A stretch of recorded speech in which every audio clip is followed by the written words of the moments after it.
हरे कृष्णा। विपश्यना क्या है, आइए जानें। विपश्यना ये एक प्रकार की तपस्या है। 10 दिन तक मौन व्रत का पालन करना होता है। जहाँ ये शिविर लगे होते हैं, शिविर में रहना पड़ता है और भोजन की व्यवस्था भी इन्हीं की तरफ से होती है, जिनका कोई चार्ज नहीं लेते हैं। साधक को, यानी साधक जो तप में बैठा होता है, साधक को सुबह 4 बजे उठकर नहा धोकर धम्मा हॉल यानी जहाँ पर विपासना सिखाते हैं, धम्मा हॉल में पहुँच जाना है और रात के 9 बजे तक अपने को तपस्या में लगाना पड़ता है। बीच में लंच ब्रेक, नाश्ता ब्रेक होता रहता है और बीच बीच में 5 मिनट का रेस्ट मिलता है हर घंटे में। 3 दिन तक नाक से सांस लेना होता है। सांस को बाहर छोड़ो, अंदर लो, बाहर छोड़ो, अंदर लो, लेकिन मन वहाँ पर स्थिर होना चाहिए। तो ऐसे में मन क्या करता है, सांस चल रही है, मन कहीं के भाग जाता है, क्योंकि मन का स्वभाव है, वो स्थिर नहीं रह सकता है। तो यहाँ पर मन को स्थिर करने के लिए ये विद्या सिखाई जाती है।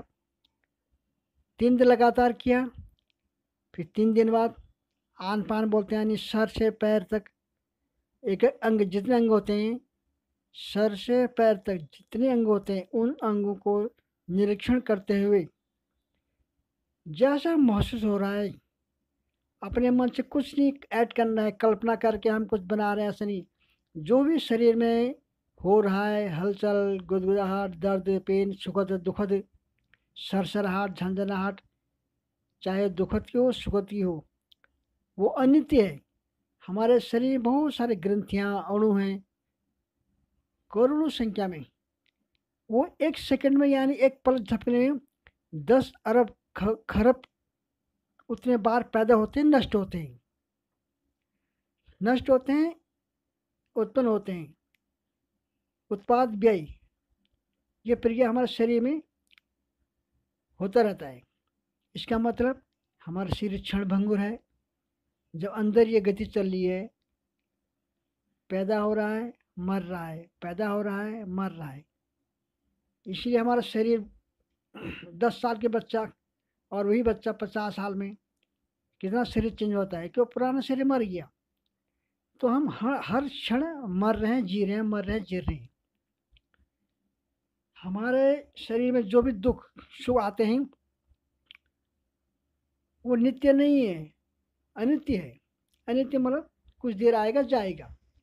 ये क्या अभ्यास करना होता है उसमें, कि हमारे में जो कष्ट आ रहा है, शरीर में कष्ट हो रहा है, ये अनित्य है, आया है तो जाएगा।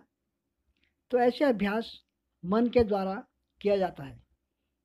फिर छठे दिन में, ऐसे 3 दिन हो गए, 4 दिन, 5 दिन, छठे 7वें दिन लगातार फिर शरीर में संवेदनाओं पर ध्यान केंद्रित करना होता है।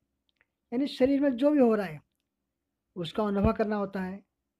अपने मन को, मन से कुछ भी कल्पना करके मन में लगाना नहीं है, जो हो रहा है उसी पर मन लगा के हमें देखना है कि क्या हो रहा है। 10 तक ये करके मन निर्मल हो जाता है।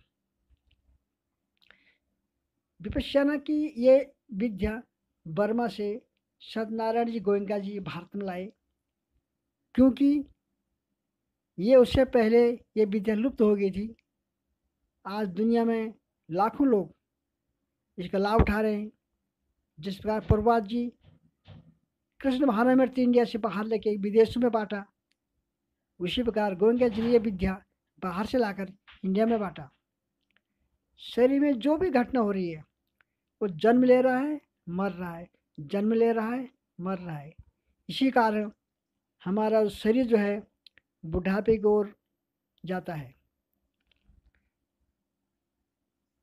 अंतर है, कितना अंतर है। पुराना शरीर मर गया, नया मिल गया।